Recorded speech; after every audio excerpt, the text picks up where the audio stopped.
2월 14일 주일 영상 예배를 시작하겠습니다. 찬송가 287장을 함께 부르시겠습니다.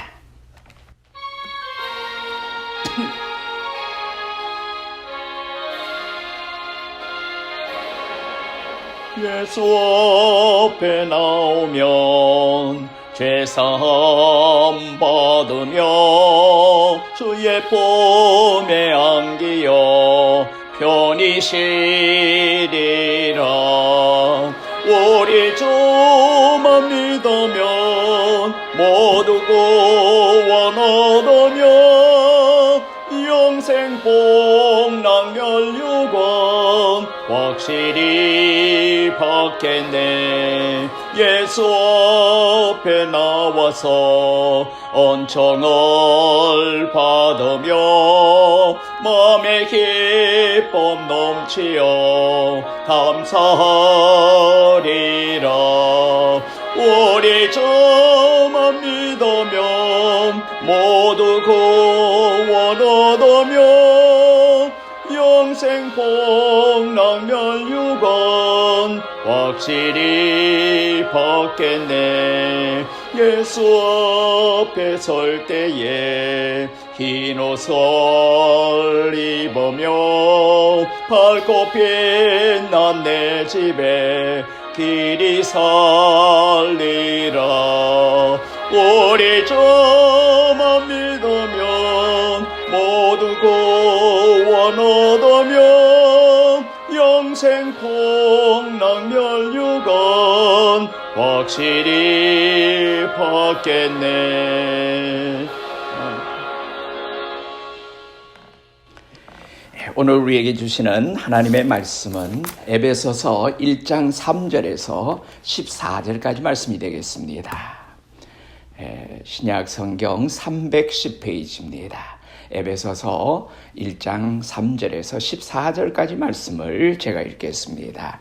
찬송하리로다. 하나님 곧 우리 주 예수 그리스도의 아버지께서 그리스도 안에서 하늘에 속한 모든 신령한 복을 우리에게 주시되 곧 창세전에 그리스도 안에서 우리를 택하사 우리로 사랑 안에서 그 앞에 거룩하고 흠이 없게 하시려고 그 기쁘신 뜻대로 우리를 예정하사 예수 그리스도로 말미암아 자기의 아들들이 되게 하셨으니 이는 그가 사랑하시는 자 안에서 우리에게 거저 주시는 바 그의 은혜의 영광을 찬송하게 하려는 것이라. 우리는 그리스도 안에서 그의 은혜의 풍성함을 따라 그의 피로 말미암아 속량 곧 죄 사함을 받았느니라. 이는 그가 모든 지혜와 총명을 우리에게 넘치게 하사 그 뜻의 비밀을 우리에게 알리신 것이요 그의 기뻐하심을 따라 그리스도 안에서 때가 찬 경륜을 위하여 예정한 것이니 하늘에 있는 것이나 땅에 있는 것이 다 그리스도 안에서 통일되게 하려 하심이라. 모든 일을 그의 뜻의 결정대로 일하시는 이의 계획을 따라 우리가 예정을 입어 그 안에서 기업이 되었으니 이는 우리가 그리스도 안에서 전부터 바라던 그의 영광의 찬송이 되게 하려 하심이라. 그 안에서 너희도 진리의 말씀 곧 너희의 구원의 복음을 듣고 그 안에서 또한 믿어 약속의 성령으로 인치심을 받았으니 이는 우리 기업의 보증이 되사 그 얻으신 것을 속량하시고 그의 영광을 찬송하게 하려 하심이라. 아멘. 이 말씀에 귀한 은혜가 있어주기를 바랍니다. 오늘 이 말씀을 가지고 특별히 3절에 나오는 말씀 신령한 축복이라고 하는 말씀을 제목 삼아 말씀을 나누려고 합니다. 잠깐 기도드리시겠습니다. 은혜로우신 아버지 하나님 고맙고 감사합니다. 여러 가지 힘들고 어려운 인생의 걸음을 걸어가는 사랑하는 성도들 가운데 오늘도 임재하시는 하나님을 만나는 축복을 허락하시고 아버지 하나님의 존전에 나와서 예배하는 귀한 축복을 우리가 각 가정에서 누릴 수 있게 하심을 감사합니다. 아버지 하나님 예배하신 놀라운 은혜의 말씀을 통해서 우리가 새로운 힘을 얻게 하시고 아버지 하나님 우리가 영적인 갑옷을 입고 세상과 싸워 승리하는 또 세상의 모든 악한 것들과 싸워 승리할 수 있는 신령한 복을 소유한 하나님의 백성들이 다 되게 도와주시옵소서. 이 시간에도 클클한 마음, 답답한 마음을 가지고 주님 앞에 엎드려 싸우니 모든 것 내려놓습니다. 아버지 하나님께서 친히 위로자가 되어주시고 친히 우리 사랑하는 성도들을 만져주시고 심령을 어루만지사 아버지 하나님 놀라운 위로와 또한 치유와 회복의 역사가 일어나는 복되고 거룩한 예배가 되게 축복하여 주시옵소서. 시종을 주님 앞에 의탁합니다. 주님 홀로 영광을 받으시옵소서. 예수님 이름으로 감사하며 기도드리옵나이다. 아멘. 오늘 우리가 함께 봉독한 말씀 가운데 특별히 3절 말씀을 다시 한번 읽어보겠습니다. 찬송하리로다 하나님 곧 우리 주 예수 그리스도의 아버지께서 그리스도 안에서 하늘에 속한 모든 신령한 복을 우리에게 주시되, 이에 대해서 새 번역에서는 다음과 같이 말하고 있습니다. 우리 주 예수 그리스도의 하나님 아버지께 찬양을 드립니다. 하나님께서는 그리스도 안에서 우리에게 하늘에 속한 모든 영적인 복을 주셨습니다. 우리는 마태복음 5장을 읽으면서 그곳에 나오는 팔복에 대해서 잘 알고 있습니다. 그렇지만은 오늘 읽은 이 본문 말씀인 에베소서 1장의 칠복에 대해서는 잘 모르고 있는 것 같습니다. 여기 에베소서 1장에는 7가지 복에 대한 설명이 나옵니다.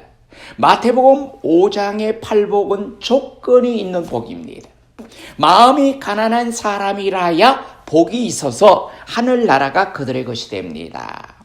애통하는 사람이라야 복이 있어서 하늘나라가 그들의 것이 됩니다. 애통하는 사람이라야 복이 있어서 그들이 위로를 받을 것입니다.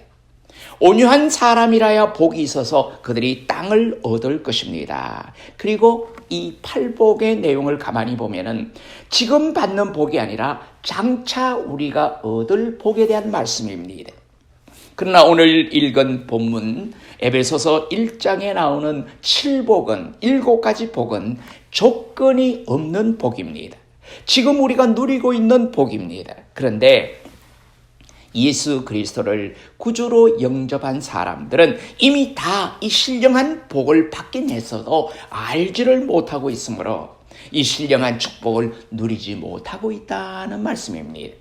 이 신령한 축복을 알고 누리시면은 영원히 복될 것이라는 사실을 오늘 우리 모두가 깨달을 수 있는 시간이 되시기를 바랍니다.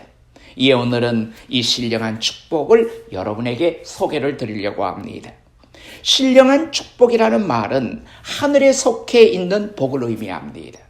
하늘에 속한 신령한 축복을 생각하기 전에 땅에 속한 세상적인 복을 한번 생각을 해 보십시다.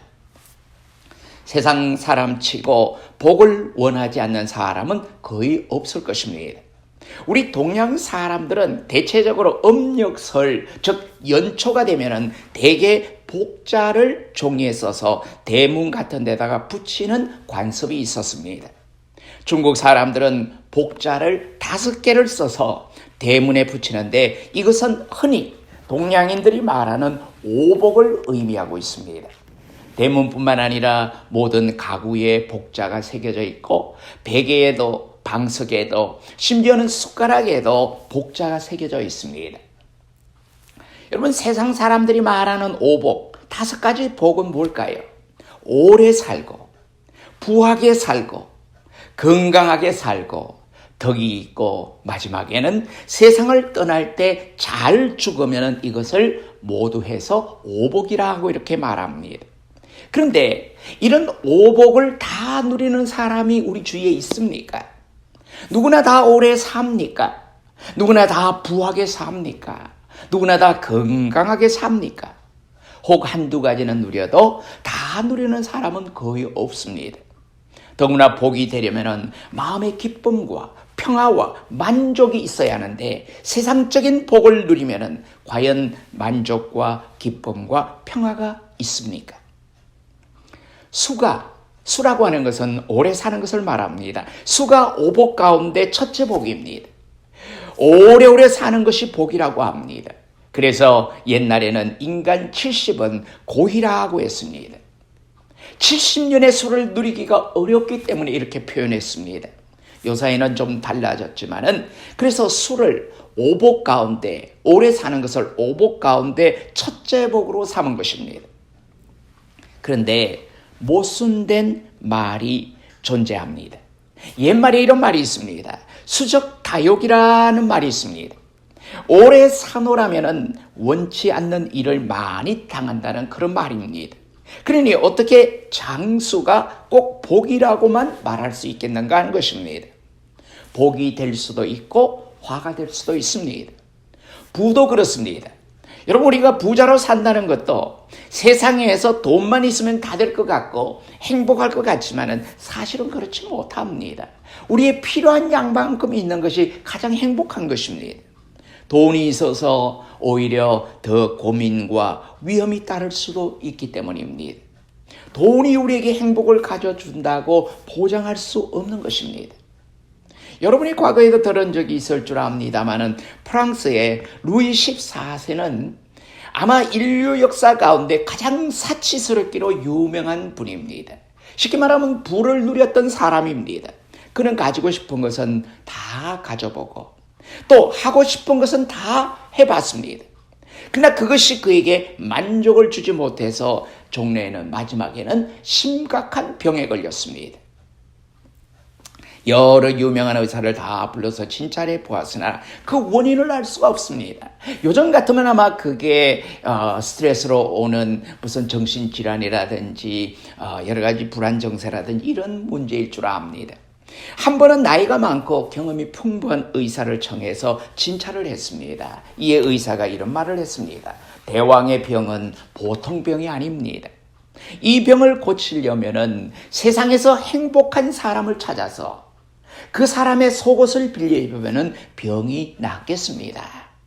그래서 루이 14세는 행복한 사람을 찾아다녔지만은 돈 있는 사람도 지식 많은 사람도 다 불행 속에서 사는 것을 보고 실망 중에 돌아오다가 어느 시골길에서 나무 밑에 양을 치고 있는 목자가 하프를 들고 키면서 노래하는 모습이 너무 행복해 보였습니다. 그래서 그에게 물었습니다. 정말 행복하다고 대답을 했습니다. 그래서 루이 14세가 자기의 사정을 이야기하면서 속옷을 얻어 입으면 병이 낫겠다고 했더니 이 목동이 웃으면서 자기의 웃옷을 벗는데 속옷이 아니고 맨살이 나왔습니다. 그때 루이 14세가 한 말은 유명한 말입니다. 세상에 행복한 사람은 있어도 행복한 사람의 속옷은 없구나. 그렇습니다. 부가 곧 축복이 될 수는 없습니다. 그러므로 세상에 속한 복이라는 것은 복이 될 수도 있고 복이 안 될 수도 있다는 것입니다. 인도 사람들은 돈이 많이 모이면은 보석을 사서 보자기에 싸서 손에 들고 다닌다고 합니다. 다른 데 맡긴다든지 집에 두면 마음이 놓이지 않아서 그런 모양입니다. 그러면 안전할까요? 중국 사람들은 돈이 있으면 황금이나 보석을 사서 담벽을 이중으로 만들고 거기에다가 넣어둔다고 합니다. 자, 그렇게 하면 든든할까요? 어디가 안전합니까? 땅에는 든든하고 안전한 곳이 없습니다. 그래서 우리 주님께서도 너희 보물을 땅에 쌓아두지 말라 이렇게 말씀하셨습니다. 하늘에 쌓아두어야 하는 것입니다. 그래야 안전합니다. 그렇다면 하늘에 속한 신령한 축복은 어떤 것들일까요? 첫째로 우리를 택하신 복입니다. 하나님이 우리를 택하셔서 우리를 하나님의 자녀 삼아 주셨다고는 택하심의 축복입니다. 예수를 믿는 순간에 이미 우리는 하나님의 자녀가 되었고 하나님의 택하심을 받았다는 사실입니다. 4절 말씀에 창조시의 그리스도 안에서 우리를 택하셨다고 말씀했습니다. 곧 창세전에 그리스도 안에서 우리를 택하사 우리로 사랑 안에서 그 앞에 거룩하고 흠이 없게 하시려고. 우리는 하나님의 피택을 받은 사람들입니다. 세상 나라에서도 높은 지위에 있는 사람에게 피택이 되면은 그렇게 좋아합니다. 저 사람이 나를 알아주고 나를 인정해 줬다고 하는 것. 여러분, 택한다는 것은 골라 잡는다고 하는 뜻입니다. 수많은 사람 가운데서 마음에 드는 사람을 골라 잡는 것입니다. 아무나 택하는 것이 아닙니다.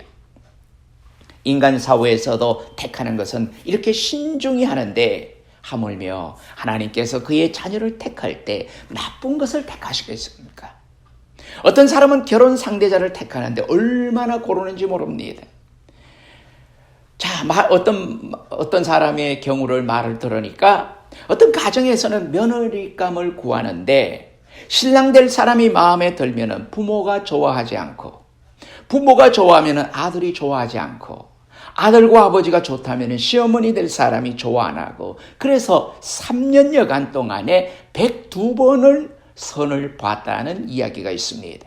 여러분, 생각할수록 우리는 감사합니다. 저나 여러분이 무엇이기에 그의 자녀로 택해 주셨습니까? 우리 자신은 아무것도 아닌데 그래도 하나님께서 쓸모가 있어서 우리를 택한 것이 아니겠습니까? 그러기에 사도 바울도 나를 충성되이 여겨 이 직분을 맡기셨다고 하는 고백을 하게 되는 것입니다. 둘째로 우리가 어떤 복을 가지고 있을까요? 아들이 된 복이라고 하는 것입니다. 5절 말씀에 보면은 그 기쁘신 뜻대로 우리를 예정하사 예수 그리스도로 말미암아 자기의 아들들이 되게 하셨으니라고 하였습니다. 세상 사람이 다 하나님의 자녀는 아닙니다. 사람은 두 가지인데 하나는 하나님이 만든 사람 곧 아담의 후예이고, 다른 하나는 하나님이 낳은 사람 곧 제2아담인 예수 그리스도로 말미암아 그리스도에게 속한 사람이라고 하는 것입니다. 여러분, 우리가 이 땅에서 소속감을 가지고 살아갑니다. 여러분, 우리 성도들은 어느 쪽에 있는 것이 정말 제대로 된 소속을 누리고 있을까요? 우리는 그리스도께 속한 사람이라고 하는 것이 바로 하나님의 아들이 되었다고 하는 복을 누리는 그런 좋은 결과를 가져오는 것입니다. 우리는 하나님의 아들입니다.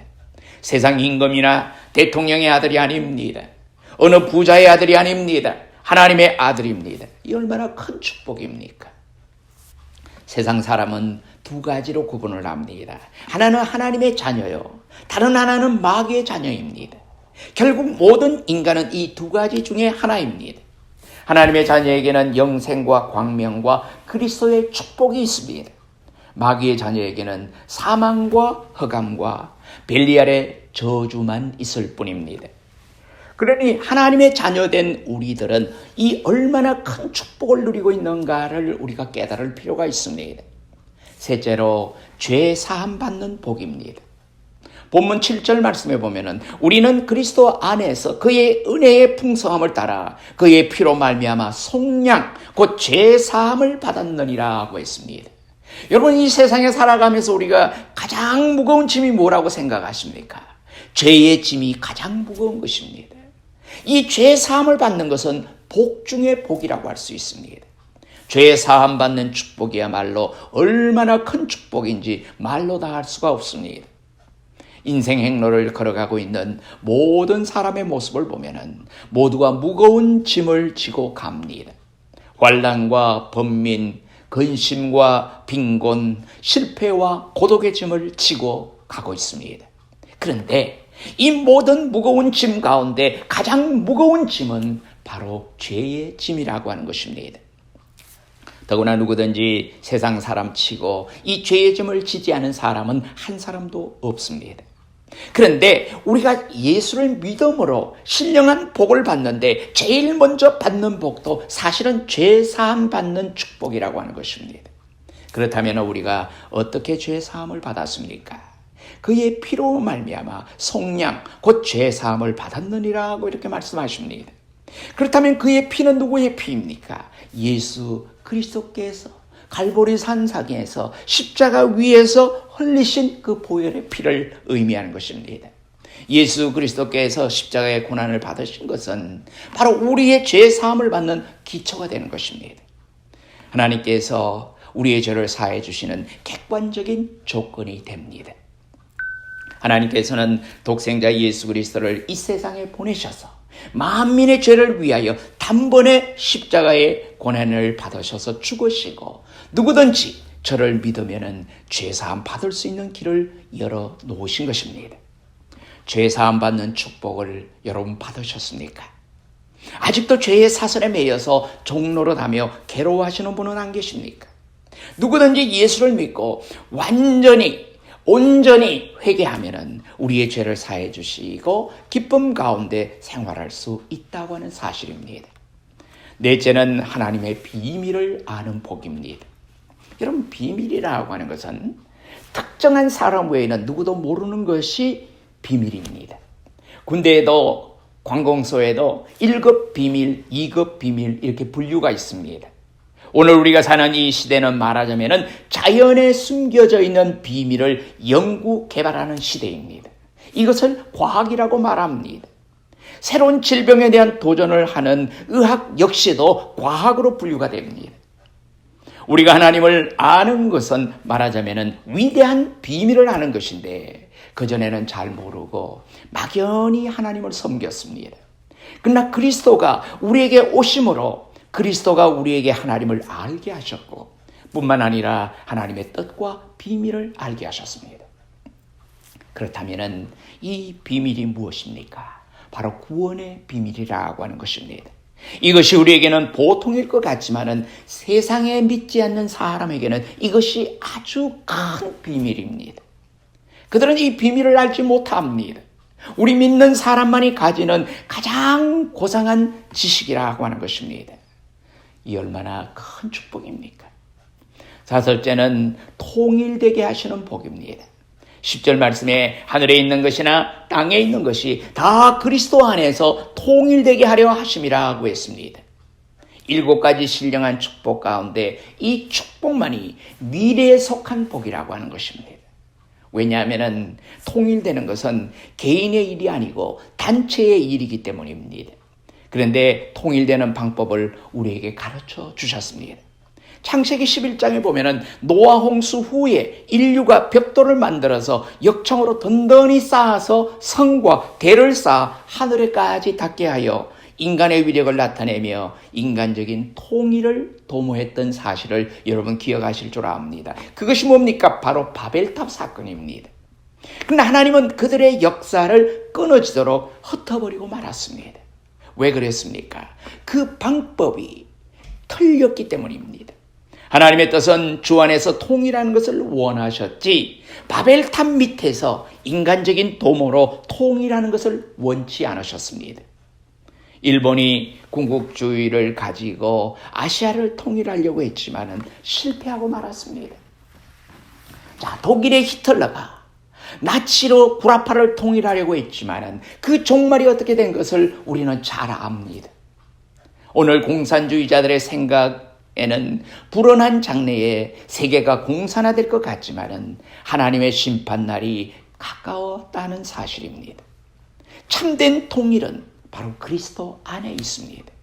그리스도 안에서 남녀노소 어느 불통이 없는 것입니다. 다 하나라고 하는 것입니다. 6째, 주 안에서 기업이 된 복이라고 하는 사실입니다. 11절에 모든 일을 그의 뜻의 결정대로 일하시는 이의 계획을 따라 우리가 예정을 입어 그 안에서 기업이 되었으니 라고 했습니다. 이 말씀의 뜻은 예수 믿는 우리는 주 안에서 하나님의 후사가 되었다는 말입니다. 그의 기업을 얻었다는 뜻입니다. 구약시대에 돌아가 보면은 후사가 아니면은 그 집안의 대를 이어나오는 후사가 아니면은 기업을 얻지를 못했다고 하는 것입니다. 하나님은 이 우주 만물을 창조하시고 섭리하시는 창조주이십니다. 온 누리의 모든 것이 다 그의 소유라고 하는 것입니다. 그러므로 하나님의 후사가 된 우리는 그의 기업을 누릴 권리가 있습니다. 그러므로 그리스도 안에 있는 사람은 부유한 사람들입니다. 우리가 어떤 처지에 있는 사람이든 부족함이 없이 살아갈 수가 있습니다. 이에 시편 기자가 다윗은 다음과 같이 노래하고 있습니다. 여호와는 나의 목자시니 내게 부족함이 없으리로다. 부잣집의 아들이 그의 호주머니 속에 아무것도 없다고 해서 여러분 부족할 것이 없습니다. 그의 아버지의 것이 모두가 아들의 것이기 때문입니다. 마찬가지로 오늘 우리가 세상에 사는 동안에 아무것도 없는 것 같아서 사실은 우리가 나는 가난하다, 나는 부족하다고 생각하지만은 하나님의 손에 있는 것을 내 것으로 누릴 수 있는 그런 특권이 우리에게 있다고 하는 것입니다. 이들은 아버지께 구할 수가 있고 아버지는 아들에게 주어야 할 의무가 있는 것입니다. 그러므로 예수님께서도 우리에게 기도를 가르쳐 주실 때 우리에게 일용할 양식을 주실 것을 기도해 하라고 했습니다. 그러므로 주님을 믿는 믿음 안에 사는 사람은 늘 부유한 사람입니다. 많은 것을 쌓아놓으라고 하는 것이 아니라 우리에게 일용할 것을 구함으로 말미암아 우리는 늘 풍성함으로 늘 부유한 모습으로 살아간다고 하는 것입니다. 이제 마지막 7째로 성령으로 인침을 받는 복입니다. 13절 말씀에 그 안에서 너희도 진리의 말씀 곧 너희의 구원의 복음을 듣고 그 안에서 또한 믿어 약속의 성령으로 인치심을 받았으니 이렇게 말씀했습니다. 이것은 에베소 사람에게 특별히 쓴 편지입니다. 여기서 인쳤다는 말은 그의 소유된 것을 의미합니다. 한번 인을 쳐놓으면 어디 가도 소유자가 분명합니다. 여러분, 우리가 하나님께서 너는 내 것이라고 하나님이 인쳐놓으시면 나는 언제 어디서도 언제까지나 하나님의 소유가 되는 것입니다. 여러분, 이 얼마나 큰 축복입니까? 우리는 완전히 하나님의 소유입니다. 그리스도인이란 그리스도에게 속했다는 말씀입니다. 우리는 주님의 것입니다. 우리가 예수를 주로 믿으면 이와 같은 신령한 축복을 받게 되는 것입니다. 오늘 이 사실을 분명히 확인하시고 복 있는 생활을 할 수 있기를 바랍니다. 여러분, 자신감을 가지고 자신 있게 떳떳하게 이 세상에서 늘 누릴 수 있는 신령한 복의 소유자라는 사실을 여러분 꼭 드러내시기를 바랍니다. 택하신 복, 아들된 복, 죄 사함 받은 복, 비밀을 아는 복, 통일되는 복, 기업이 된 복, 성령으로 인침을 받은 복, 우리는 다 하나님의 자녀된 사람으로 이런 축복을 다 받은 것을 꼭 믿으시기를 바랍니다. 아는 사람이라야 이 신령한 축복을 누릴 수가 있는 것입니다. 이 신령한 축복이 우리 모든 성도들에게 충만하게 임하시기를 주님의 이름으로 축원합니다. 기도하시겠습니다. 살아계셔서 역사하시며 항상 진리 가운데 우리를 인도하시고 우리로 하여금 참 자유케 하시며 우리에게 모든 것을 누릴 수 있는 귀한 은혜와 복을 주신 것을 감사합니다. 오늘 우리 모두에게 신령한 복의 의미를 깨닫게 하시고 신령한 복의 내용이 무엇인지를 알게 하신 아버지 하나님, 지금까지 우리는 가진 것이 없다고 생각했고 우리는 누린 것이 없다고 생각했지만은 우리의 생각이 잘못된 것이라 하는 것을 말씀을 통해서 다시 한번 깨닫게 하심을 감사합니다.